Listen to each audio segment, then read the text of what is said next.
If, like, Sauron is hot, I feel like people will be like, I can fix him. Amazon have made the most stupid decision they've ever done.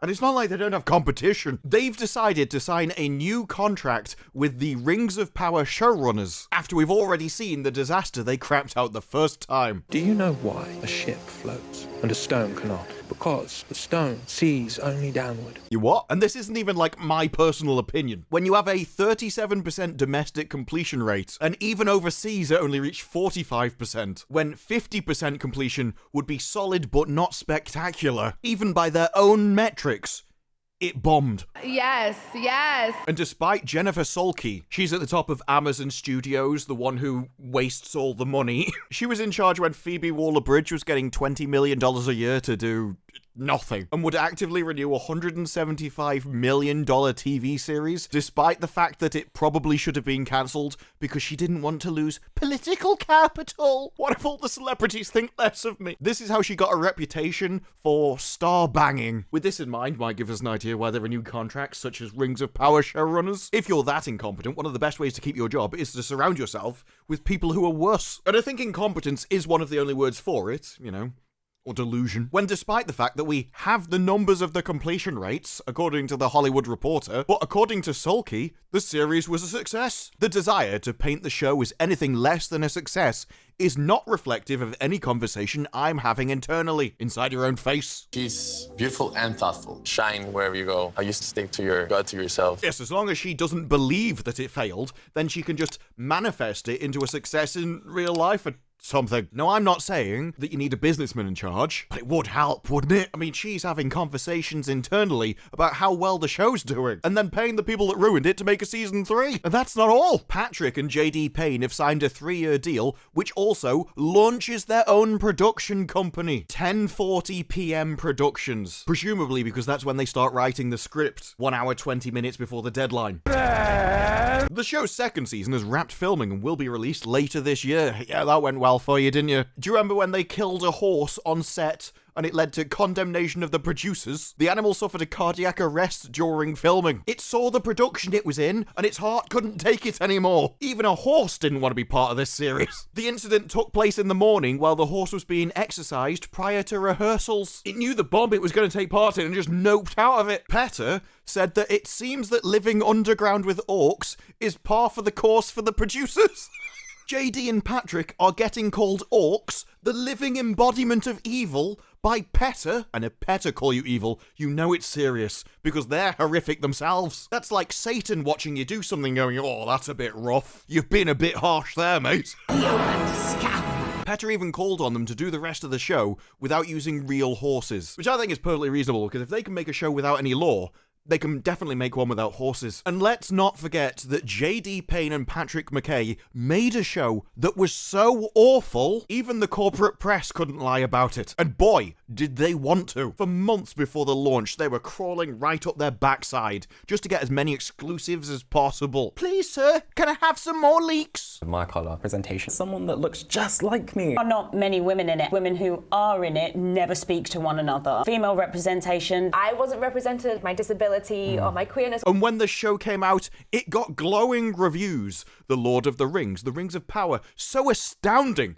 It makes the House of Dragon look amateur. I mean, the audience didn't agree with 38% average compared to House of the Dragon 82% average. But you know, the critics' reviews were very similar. So you can understand The Guardian as one of your critics going with the Horde, going, no, The Rings of Power is absolutely amazing. It's astounding. Way better than House of the Dragon. Well, that was until the series ended, anyway. When all the opportunity for interviews and leaks had finished. When we don't need you anymore, well, now we can come out and say it. The Rings of Power was a real stinker, wasn't it? This show is absolutely astounding. Nah, it was trash really, wasn't it, mate? Or my personal favourite review out of the entire series. Rings of Power, the new hobbits are filthy, hungry simpletons with stage Irish accents.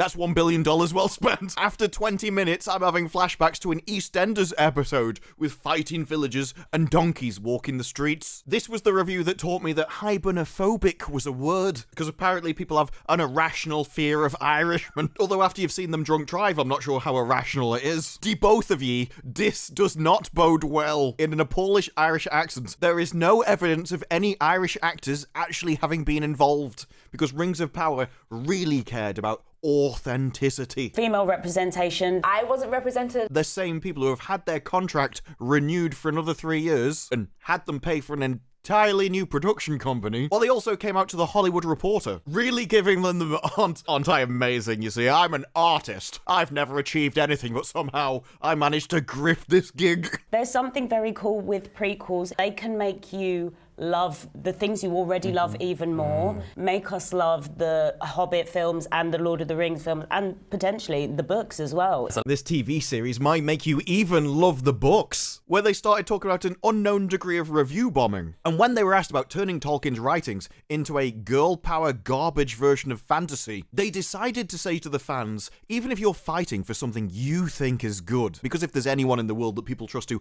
outsource their morality to, it would be the people of Hollywood. If you do something worse in that fight, then you become evil. I don't see how people who are saying these things, such as your show is girl power garbage fantasy, think that they're fighting for good because it's patently evil. This is an article from October 5th. The series didn't end until October the 14th, and they were coming out calling their viewers evil. No wonder only 37% of the people finish the pissing show. And yet these are the people that you give a contract to. An extra term. Their contract was up. You had every opportunity to get rid of them. You'd already seen the results. You saw how they treated the people. You saw what they were capable of. And you'd spent hundreds of millions of dollars for the privilege. We're just a joke to you. Not so funny now, are we?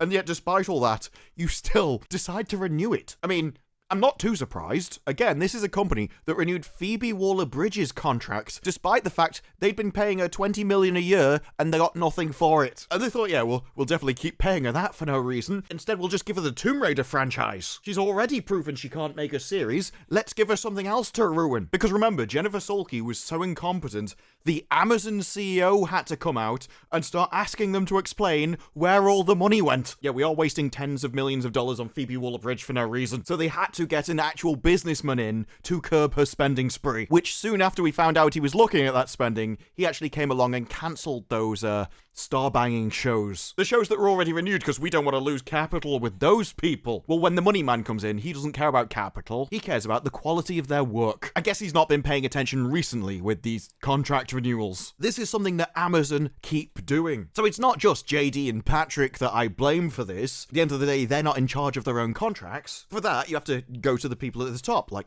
Jennifer Salke, the same person who decided to give another failed adaptation a season 3 in Wheel of Time, and then went further by seeing the disaster that Rafe Judkins had made of Wheel of Time, and giving Rafe Judkins God of War to adapt as well. I mean, after Wheel of Time, we know what Rafe Judkins is like. I wouldn't be at all surprised if he turns Kratos into his voice actor, you know, for authenticity. At the end of the day, this is the story of representation, and it matters. It's interesting because he also got a production studio out of his Wheel of Time deal. Always seemed like a terrible idea to me. Instead of just paying the guy a wage, now you're paying the guy a wage, and for his entire company, which you'll make a profit on. And now presumably they have an inbuilt reason to spend less on the series, as if you give them 200 million but they only spent 100 million, now they've made 100 million profit. Because I'm only assuming that's the way it works. I really hope it doesn't work that way, as that seems like an obvious disaster. It would take a literal moron to actually manifest into reality. But then again, there's a couple of manifestors right there. What an absolute pair of manifestors. You're pure evil. And you're just another man taking credit for a woman's work. And this is just for season 3. Season 2's already done. And as this is a 3-year contract, it'll take up to the end of this year where season 2 gets released. And then the filming and showing, presumably, of season 3. There'll even be a year where presumably season 3's already been filmed as well. Might start working on season 4, if we're that unlucky. Or lucky, if you want YouTube content. Because they're a masterclass of what not to do. Calling your audience evil, you'd think that'd just be common sense. But they actually made a TV show where CBR came out and said, everything Rings of Power gets wrong. Legend has it they employed a guy full-time just to write this. He's still going. If you get an infinite amount of monkeys on an infinite amount of typewriters, they will eventually write Shakespeare, or have enough time to work on this article. They'll never know what you sacrificed for them. Then you had Screen Rant coming out and saying why Rings of Power Lord of the Rings canon problems will be much worse in season 2. Even the corporate press is preparing people for what they're about to face. It's like, look guys, you may have to work on relaxing those muscles because they're going in anyway. Here's why Amazon's fantasy series is in danger. This is from October 2023. It's in a lot more danger now. Even Screen Rant's like, you do realize in season 2, they're going to be really restricted by the canon. And it's not as if they care about the canon. And they also don't have the rights to the bulk of the material. So there is an increased potential for contradictions and plot holes that will alienate and anger purists, otherwise known as people who know what they're talking about. Remember, season 1 did do an origin story for a volcano and had it be created by a homeless dude. Isn't that so epic? A homeless guy with a sword made a volcano. I mean, somebody else set up the entire system to make the volcano. They just, for some reason, put a lock on it rather than decided to make it at the time. There was a lot that wasn't explained, probably because they didn't think it through. Every time I was like, okay, take a breath, something new would happen, and it was It's Middle Earth, there's never peace, right? If, like, Sauron is hot, I feel like people will be like, I can fix him. Wow. Any drastic changes could create issues linking up to the books. Never bothered them so far. Their canon promise will be hard to keep. It's very easy to keep, actually. It's very easy to just do what it says when it's already written down for you. It's actually harder to change than it is to keep it the same. But they're like, oh, but the timeline has been so condensed, which was a voluntary choice by the people we've just re-signed on another contract. If it stays more canonical, this will alleviate some of the division among the fans until those two come out and start calling them evil again anyway. Why don't you get some super fans, tell us what we really think. It's going to be particularly tricky to stay true to the canon while making a season that actually makes sense with its predecessor. That's how much they changed from the first one. I mean, these are people which had the Harfoots literally have a song about how no one gets left behind, who at the first opportunity just decide we should need to leave them, take their wheels and murder them all. As they decide whether to share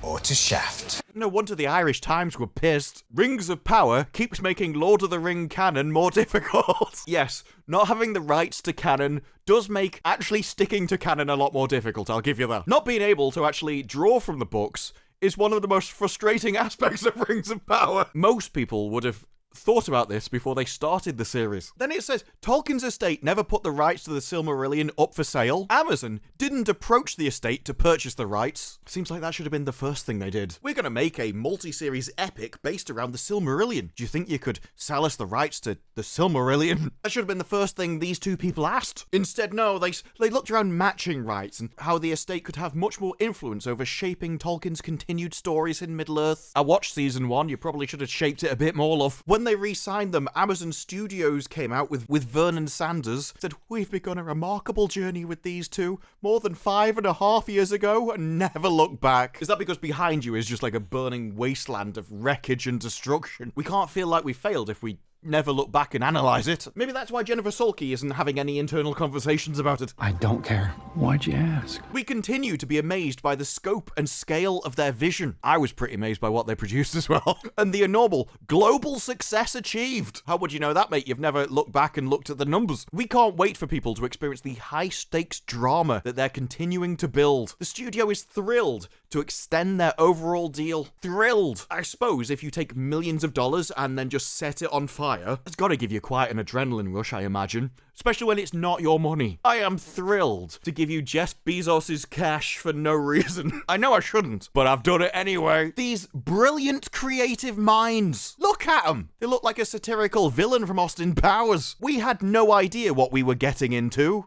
No one else did either. That's one of those comments which is a bit too honest, isn't it? Nobody knew just how much money we were gonna burn. They wouldn't have given it to us if they did. Asked about season 2, they said the entire making of the show has been a massive learning experience for everyone involved. That'll be because they didn't do anything before Rings of Power. They didn't even have any writing credits. I imagine everything is a massive learning experience when you've never done it before. Make it make sense. No, this is one of the most stupid decisions Amazon could have made. And it's one that they keep repeating throughout all of their shows. And it's not going to change until people like Jennifer Sulky aren't employed anymore. When you're more obsessed with celebrity banging, status and image and trying to be taken seriously as an entertainment provider than you are making quality entertainment with people who know what they're doing, you're going to run into the same issues. You're going to keep rehiring people like Phoebe Waller-Bridge or Patrick McKay, having people constantly fail upwards who take advantage of you and get paid tens of millions of dollars to produce nothing. When Phoebe Waller-Bridge is getting paid $20 million a year and not making any content, most people, well, you're just taking the piss, love. And they can only get away with this because they're Amazon and they're supported by an actual proper business, one that makes money. Everywhere else, the entertainment industry is collapsing. Places like Paramount constantly having to go into cost cuts and layoffs, having to take a $1 billion charge in Q1. Lionsgate Television cutting costs overall, and Hollywood contraction.